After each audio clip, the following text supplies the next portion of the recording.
kasih. Assalamualaikum warahmatullahi wabarakatuh. Perkenalkan, nama saya Jamirullah. Di sini saya akan membahas mengenai sistem ekonomi.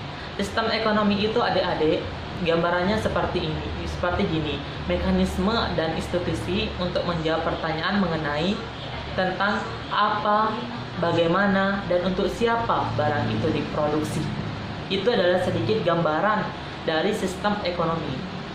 Dalam sistem ekonomi ini ada beberapa jenis, akan tetapi di sini Bapak akan membahas mengenai dua jenis sistem ekonomi.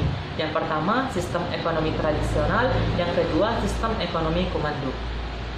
Sistem ekonomi tradisional itu gambarannya adik-adik seperti ini. Masyarakat yang belum mengenal tentang pembagian kerja.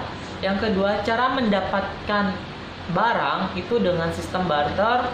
Alat pembayaran masih belum dikenal dengan uang. Karena dalam sistem ekonomi tradisional ini masih saling tukar-menukar antara barang A dengan barang B.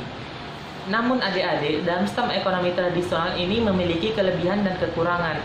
Kelebihannya adalah di dalamnya terdapat rasa kekeluargaan yang sangat kuat. Yang kedua adalah tidak ada ancaman ataupun bersaing tidak sehat, istilahnya gitu, tidak ada dalam sistem ekonomi tradisional.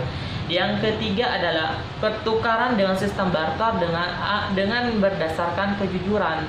Mengapa berdasarkan kejujuran? Karena kita kembalikan ke awal bahwa sistem ekonomi tradisional ini masih sama memegang erat tentang kekeluargaan. Yang ketiga, yang selanjutnya maksud saya, konflik dalam sistem ekonomi ini jarang terjadi. Namun, setiap memiliki kelebihan, pasti ada namanya kekurangan. Kekurangan dalam sistem ekonomi tradisional ini adalah karena teknologi yang digunakan itu sangat sederhana, maka efisien dan efektivitas kerja kurang berpengaruh terhadap tingkat produksi yang rendah.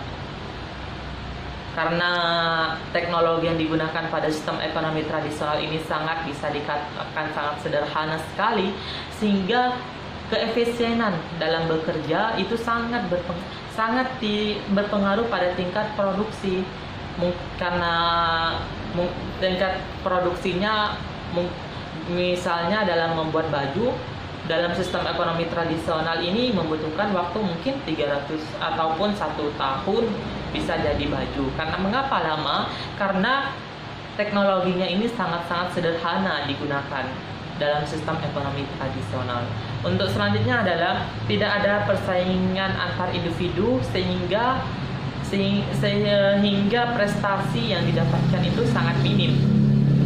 Karena di dalam diri setiap orang itu tidak ada persaingan, tidak ada untuk bersaing antara satu individu dengan individu yang lainnya, sehingga prestasi yang didapatkan itu sangat minim, sangat sedikit sekali prestasi yang didapatkan dalam sistem ekonomi tradisional.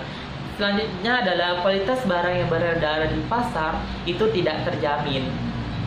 Dan untuk selanjutnya, perkembangan ekonomi sangatlah lambat. Itu adalah sekilas mengenai sistem ekonomi tradisional. Selanjutnya, Bapak akan membahas mengenai sistem ekonomi komando. Seperti apakah sistem ekonomi komando? Sistem ekonomi komando itu adalah di mana negara atau pemerintah itu memegang kendali penuh terhadap semua aktivitas ekonomi yang berlangsung di pasar.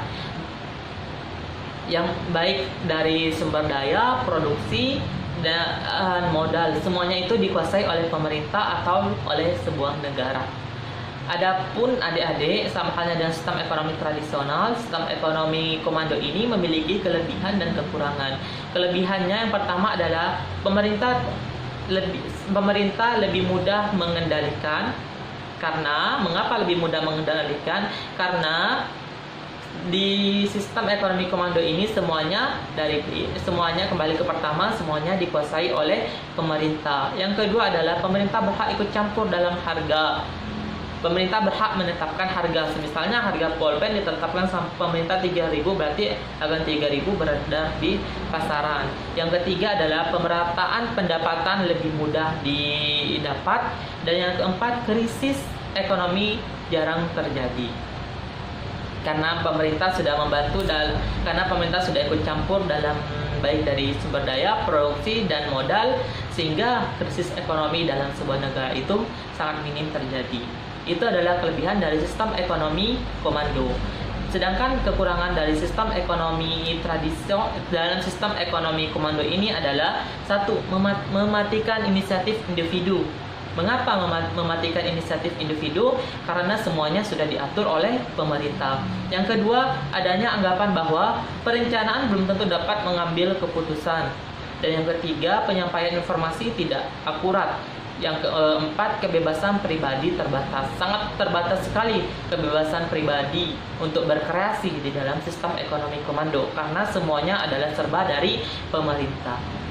Itu adalah sedikit gambaran mengenai sistem ekonomi komando. Bapak sudah membahas mengenai dua jenis sistem ekonomi. Yang pertama sistem ekonomi tradisional dan yang kedua sistem ekonomi komando. Kurang lebihnya seperti itu. Kurang lebihnya mohon maaf. Bapak akhiri. Wassalamualaikum warahmatullahi wabarakatuh.